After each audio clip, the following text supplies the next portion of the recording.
Edwin Clark, the convener of the Pan-Niger Delta Forum (PANDEF), has called on President Bola Tinubu to direct the Attorney General of the Federation, Lateef Fagbemi SAN, to drop all charges against Nnamdi Kanu, the detained leader of the proscribed indigenous people of Biafra (IPOB). Clark made his appeal in an open letter addressed to Tinubu on Sunday, June 16th, stating that the presidential executive powers should be used to release the IPOB leader. Yes, the national leader of the Niger Delta, Chief Edwin Clark, popularly known as Ike Clark, has come out to write an emergency letter to Bola Tinubu, asking him to immediately direct the Attorney General of the Federation to release Nnamdi Kanu as soon as possible. Well, he is not the first person who is calling the release of Nnamdi Kanu that is a national leader. It seems that Nigeria is speaking in one voice now, release this man, Nnamdi Kanu. Now the question is, will Nnamdi Kanu be released within 48 hours, as said by Ike Clark? Well, only time will tell, but all we know that there is a preparation to release him, but we don't know the date, we don't know the time. Before we go into the details of the reason why everyone is clamoring for the release of Nnamdi Kanu, let us look into what this man really said. This article is from the Vanguard News, and it reads, "Direct Attorney General of the Federation to release Nnamdi Kanu. Clark writes Tinubu."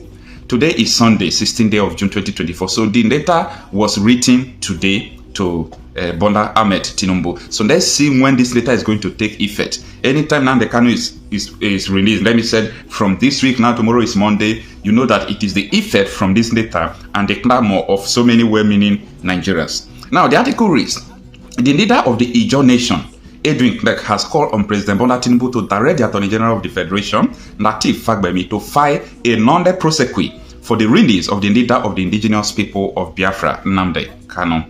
Clark urged Tinubu to ask the Attorney General of the Federation to file a non-prosequi to release the detained IPOB leader, noting that his freedom on political grounds was long overdue. Out of the article.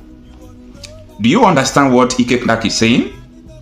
He said the reason why he's writing an emergency letter to Tinubu is because the release of Kanu on political grounds is long overdue.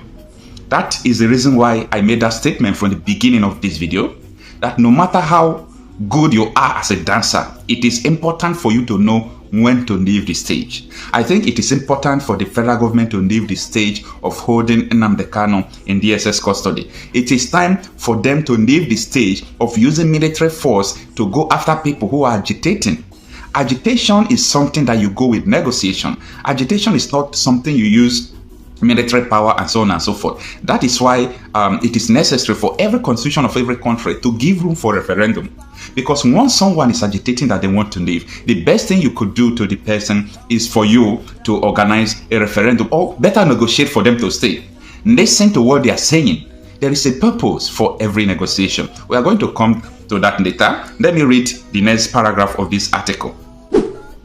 This was contained in a second letter to the president on Sunday, following a first in which the elder statesman urged the president not to toe the path of the predecessor, President Muhammadu Buhari, who marginalized and subjugated the Igbos by exempting them from certain appointments. Yes, I remember that there was a time Ike Clark wrote Tinubu a letter after the inauguration. He wrote him asking him that, remember that Muhammadu Buhari that handed over to you, that he sidelined the Igbos on appointment and so many other things.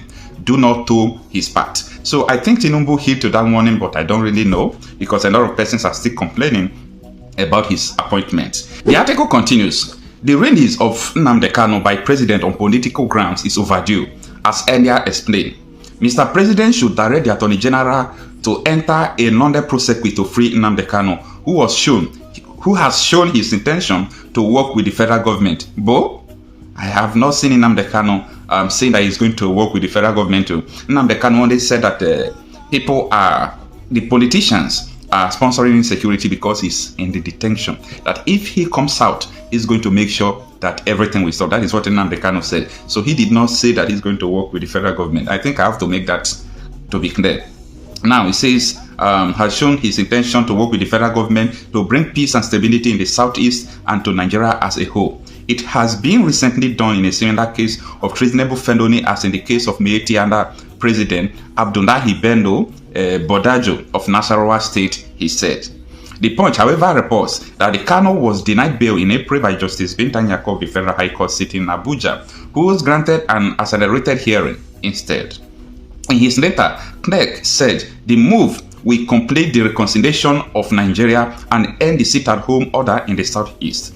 He said the IPOB had fashioned a place for itself in the hearts and mind of young people because of the short-changing of Igbos from the southeast over the years, while urging the use of the carrot and stick approach rather than military force in addressing the agitation in the region.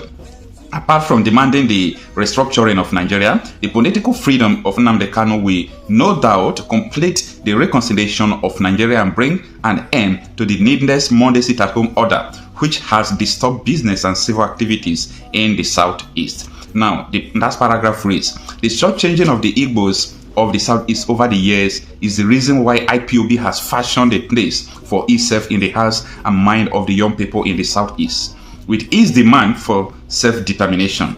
I have physically seen these IPOB boys in action at Ekweme Square in Awka, Anambra State, when I attended the meeting of the Southern and Middle Belt Leaders Forum there. None of these youths witnessed the civil war and are definitely not abreast with the history of the war and its full ramifications. I advise, therefore, that rather than use the military force, which has already proved counterproductive, they should be carefully treated with the carrot and stick approach in the interest of the peace and stability and progress of Nigeria as a whole and the southeast zone particular. Well, that was a long article. Thanks for listening up to this.